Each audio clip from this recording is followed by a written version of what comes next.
The Franks Theater in downtown Abbeville, Louisiana was built in 1931 after its original location was destroyed by fire. It sits on the downtown square, a relic of times past when movie theaters brought crowds to downtown entertainment districts all over America. The premiere of iconic documentarian Robert Flaherty's Louisiana Story was held there.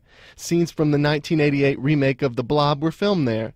Its doors have been closed to patrons since 1983, but a group of citizens called the Allumé Society are leading an effort to bring this old movie palace back to life. I recently spoke with Onizim Mouton, president of the Allumé Society, about the past, present, and future of the Franks Theater.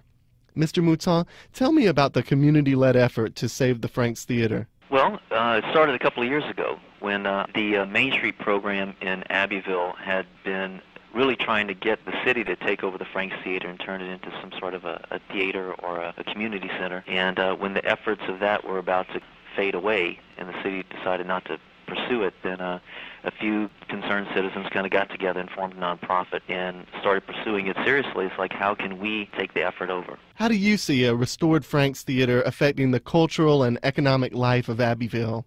Oh, I think it's like the critical key component. I mean, it is. In some ways, I don't think everybody realizes the impact that it's going to have on the downtown, just having the building being redone. And I think as far as the economic impact, downtown Abbeville is just beautiful, and the theater is right on the town square. And so it's been abandoned for years. And so to have this kind of come back to life, I think is going to be one of the anchors that the downtown community can kind of work around as far as economic impact. Historically, the building served as a movie house. What's planned for the future, and what other kinds of events will you be hosting at the Franks Theater? Well, not only movies. I mean, we're not going to be sort of a mainstream movie house competing for new releases of movies, but we do imagine some old-run movies perhaps playing there. But also, there's a very active community theater in Abbeville that perhaps they might be interested in doing a larger production there from time to time, and to be used by the community, you know, basically to almost be an extension of our town square. What fundraising goals do you have to restore the Franks Theater, and what's being done to meet those goals?